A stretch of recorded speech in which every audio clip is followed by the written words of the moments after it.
자, 지금 수급 상황 외국인하고 기관의 매수세가 코스피는 조금씩 세지고 있는 그런 상황이고요. 코스닥에서는 매수세가 유지되는 정도의 수준입니다. 그리고 선물 시장에서는 외국인이 10,000계약 정도 수준으로 큰 매수세가 계속 유입이 되고 있습니다. 수급 분위기 좋은데요. 오늘도 이런 상황에서 만기를 또 앞두고 있죠. 이러한 내용들 모두 섞어서 투자 전략 알아보겠습니다. 이종복 전문가입니다. 전문가님, 안녕하십니까? 예, 안녕하십니까. 이종복입니다. 네, 오늘 시장 굉장히 좋게 흘러가고 있습니다.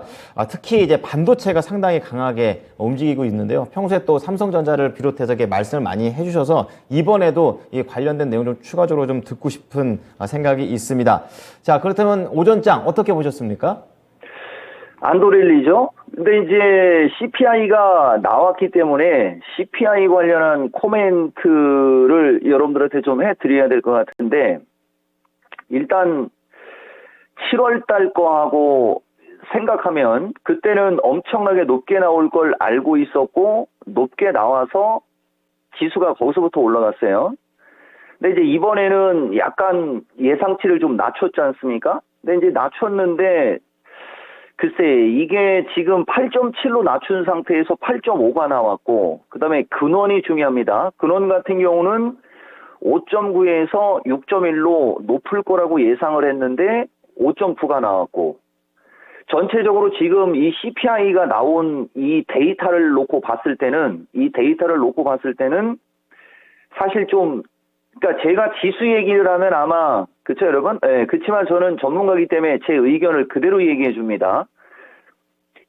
지금 나와 있는 이 데이터 상으로는 어제 나스닥 시장이 올라간 거는 조금 과한 느낌이 좀 들고요. 요건 제 의견이에요. 근데 이 나스닥 시장의 어떤 기술적인 특징을 설명하면 어차피 지나간 거라 지금 얘기해봤자 의미가 없는데, 기술적인 특징은 나스닥 시장의 기술적인 특징상으로다가는 어제 올릴 수 있는 흐름. 왜냐면은 3일간의 눌림목 조정을 받았고 121선 정도의 지지를 바탕으로 CPI를 주면서 올렸다. 이렇게 하면 말은 됩니다. 그래서 어쨌든 간에 CPI의 이 데이터 치고는 좀 센 느낌은 좀 들고요.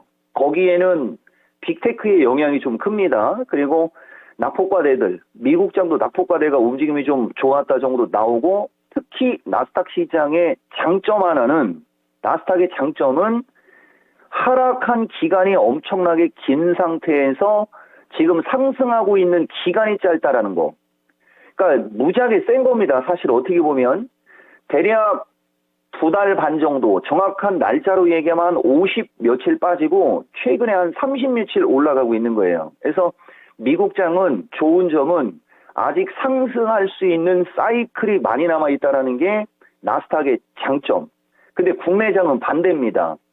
국내장은 뭐가 반대인 거냐면 일자는 어느 정도 찼어요.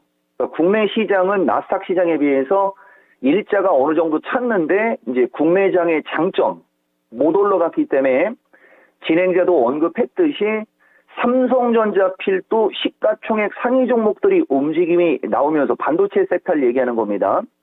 거기에서 반도체 소재 장비 재료 쪽이 올라가면 우리나라는 미국에 비해서 상대적으로 견조한 흐름을 줄 수 있는 역발상적 장점이 있는 거예요. 그러니까 미국은 단기간에 많이 올라왔으나 추가적으로 올라갈 일자가 많이 남은 게 좋은 점. 국내장은 단기적으로 올라온 부분이 적은 상태에서 일자는 찼으나 삼성전자 등 그동안에 약세를 줬던 주식들이 움직임이 좋으면 지수에 안정감을 줄 수 있는 상대적인 장점. 이게 서로 엇박자입니다. 이게 동일하게 움직일 때가 쉬운데 어쨌든 그래요, 여러분. 그러다 보니까 이제 낙폭과대 종목도 강하고, 이제 종목으로 가면 낙폭과대 종목이 강하고 기존에 강했던 에너지 관련주가 추가적으로 강하고, 그러니까 전체적으로 시장의 분위기는 좋은데, 제가 이제 여기서 또 전문가의 입장으로 얘기해 드릴게요. 최근에 강하고 있는 에너지주, 그쪽과 전기차 포함해서요. 그 다음에 이제 그동안에 많이 빠진 반도체를 중심으로 낙폭과대 종목들, 수소차도 올라가요, 여러분. 오늘. 그러니까 태양, 풍력, 대체에너지, 뭐 가스 관련주서부터 다 좋게 가니까 이제 수소차도 갖다 붙여요. 원래 그 인플레 그 법안은 나온 지가 한참 됐고 그거에 필두로 풍력서부터 태양광이 먼저 치고 올라갔지 않습니까? 결국 그때도 수소하고 이쪽도 갈 수도 있었던 거죠. 그러니까 이제 제가 봤을 때는 에너지 관련주들은 아주 작정을 한 것 같습니다. 그래서 오늘 장 같은 경우는 이건 특징주로 한번 얘기해 드려보면 SPO셀 완전 바닥에서 올라가고 있죠. 거래 되게 싫으면서 그 다음에 상하프론테크 이런 종목도 지금 장은 순환매가 나오고 그 다음에 원전 관련주는 제가 좀 그런데 제가 이 시간에 우진이라는 주식을 좀 주로 얘기를 좀 자주 했죠, 여러분. 근데 이건 신용 물량이 많아가지고 방송에서 대놓고 얘기하기가 좀 부담 가는 종목인데 이건 특징주로 설명해 드릴게요. 오늘 장은 이렇게 원전 관련주도 강하고 그 다음에 뭐 반도체 섹터 쪽은 아까도 제가 말씀드렸듯이 CPI의 어떤 결과치를 예측하지 않으면 매수하기가 힘들었을 텐데 어제 워닝 머티리얼 아주 노골적으로 얘기했죠. 반도체 섹터에서 제일 세게 갑니다. 그 다음에 이제 특징주 하나 얘기해드리면 제가 되게 선호하는 주식 중에 하나인데 이오테크닉스가 최근에 거래가 좀 많이 실리죠. 이런 종목들이 지금 CPI의 어떤 시나리오가 나와 있지 않았다면 어제 안 팔았으면 다행일 정도로 요새 많이 빠진 이쪽 반도체 섹터 이 두 개를 적절하게 병행을 해야 되는데 이 적절하게 병행을 하는 것이 지수의 어떤 변동성 속에서 제가 봤을 때는 여기 주식하는 사람들이 투자 수익을 극대화하기 위해서 가장 중요한 게 아니겠느냐 그런 코멘트도 드리고 싶습니다. 네. 자, 미국장이 이제 움직인 것에 대해서 이제 어느 정도의 강도로 움직였냐에 대한 것도 좀 들어봤고요. 오늘 시장에서 움직이고 있는 에너지주, 그리고 반도체 관련주, 주요 이런 섹터들에 대한 추가적인 코멘트도 들어봤습니다. 자, 그럼 오늘장 이제 오후를 앞두고 있습니다. 만기 앞두고 있는데요. 투자 전략 어떻게 잡을까요? 예, 이제 바꿨어요, 여러분. 근데 330 돌파에 328 지지 체크라고 해드렸는데 정확한 용어로 쓰면 327.5입니다. 지금은 오늘은 만기일이기 때문에 한 가지 좋은 것은 327 돌파 325 지지가 330 돌파 328 지지로 바뀌었다라는 점. 이게 어제 CPI가 이게 CPI 갖고 얘기할 게 참 많은데 시간도 그렇고 그렇죠? 짧은 시간에 어마무시한 얘기를 다 하는 것도 좀 그렇고 원래 오늘은 달러가 특히 약했던 부분을 좀 강조를 하는 게 좋을 수도 있는 날인데 달러가 어제 엄청나게 약하게 나왔죠, 여러분. 근데 이제 원화는 상대적으로 달러에 비해서는 좀 덜 빠졌는데 강도가 작았다는 얘기입니다.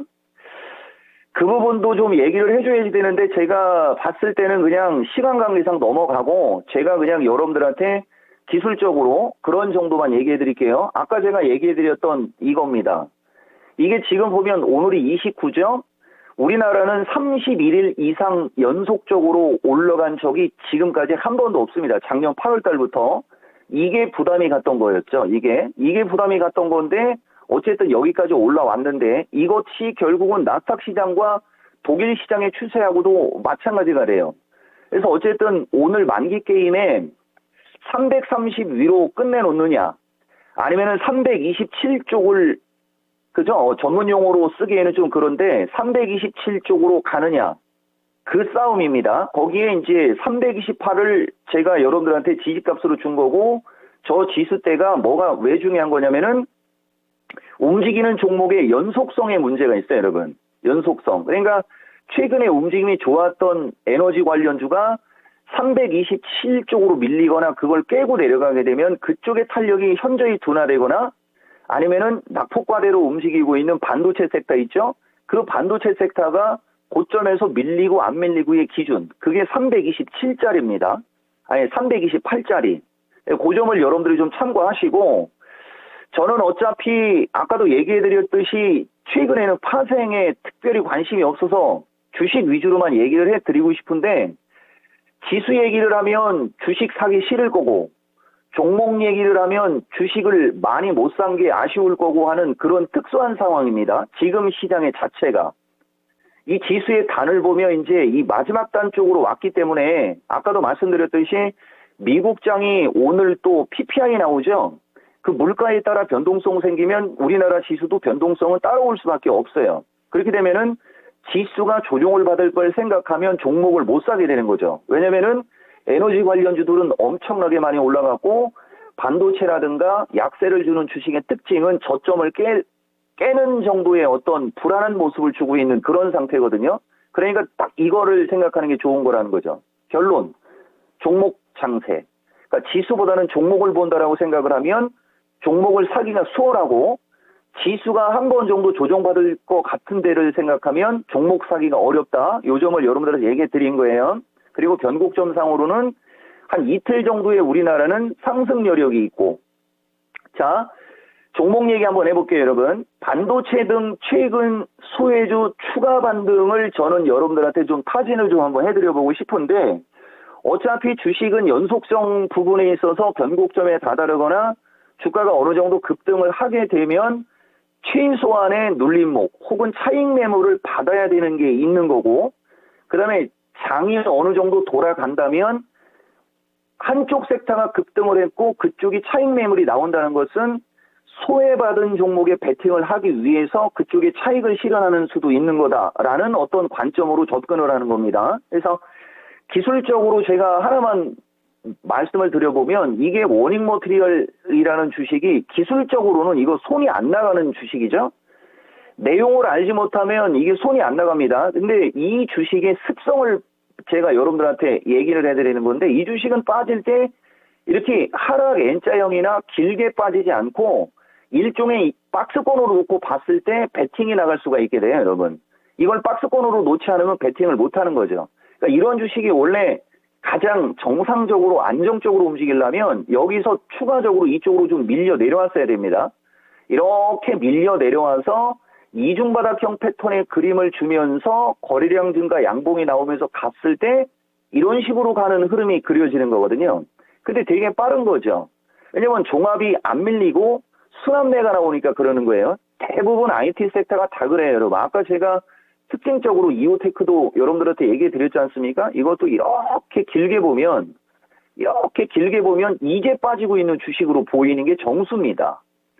그러니까 이제 빠지고 있는 주식으로 보이는 게 정수기 때문에 이런 종목에는 손이 나갈 수가 없어요. 근데 이쪽 라인을 보시면은 저런 식으로 빠지다가 들어주고 밀려도 밀리죠. 그러니까 이게 정상적으로 봤을 때는 이쪽으로 밀릴 것 같아서 불안해서 손이 안 나가게 되는데, 과거의 흐름의 패턴을 봤을 때는 흘러내리더라도 이쪽 방향으로 한 번 정도는 들어줬다가 밀리는 확률이 높다라는 얘기죠. 그래서 이런 주식을 순환매로 노리라고 얘기를 해드리는 겁니다. 그리고 하나만 더 얘기해보면 콕 집어서 얘기해드리는 거예요. TCK죠. 아니, TCK가 아니고 테스. 테스도 지금 보시면 기술적으로 이렇게 놓고 보시면 이제 빠지는 것처럼 보이게 되는 겁니다.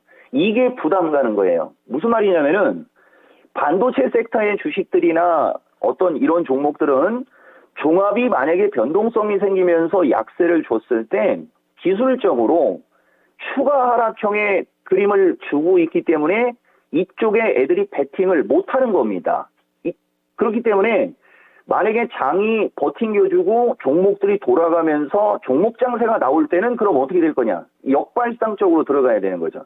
그래서 반도체 섹터는 제가 콕 집어서 얘기하는 주식들의 기술적인 흐름을 좀 잘 보시면 좋을 것 같고, 그 다음에 원전 관련주 아까 얘기하다 말았는데, 제가 이 원전 관련주에 아까 우진이라는 주식 한번 해드려 봤죠, 여러분? 이런 주식이 이제 거래량이 터지면 치는 건데 상대적으로 올라온 게 되게 높게 올라와 있죠. 그러니까 이런 주식은 물리면 위험합니다. 그러니까 원전 관련주 쪽은 물리면 위험하고, 반도체라든가 이런 약세를 주고 있는 주식의 특징은 기술적으로 추가 하락형의 어떤 그림을 주니까 갈게 태양광서부터 이쪽 종목들은 월봉을 보면 원형 바닥에 바닥 탈출형이라고 그랬죠.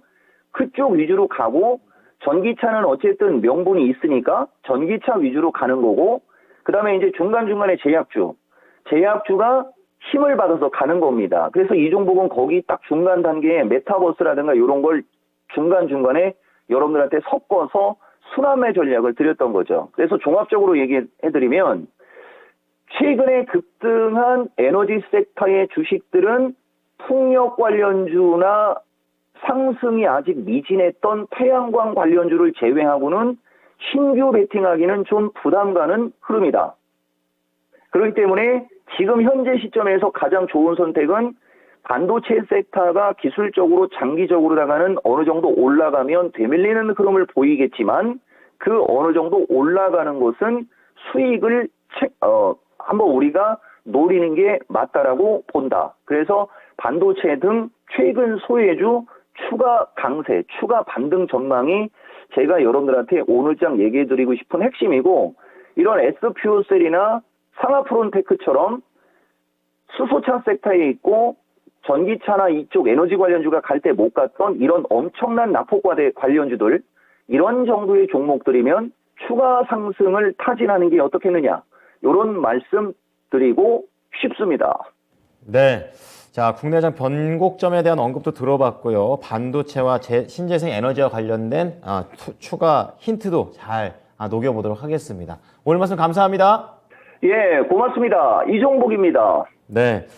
자, 반도체를 포함해서 소외 종목들 추가 반등할 수 있다는 점도 생각해 보시고요. 낙폭과대인 신재생 관련된 종목들도 한번 점검을 해 보셔야 될 듯합니다. 네, 지금까지 투자 판단에 도움이 될 수 있는 정보를 제공해 드렸습니다. 하지만 특정 종목의 상승과 하락을 보장하지는 않으니까요. 이 부분 참고해 주시기 바랍니다. 오후장에서도 수익 많이 내십시오. 고맙습니다.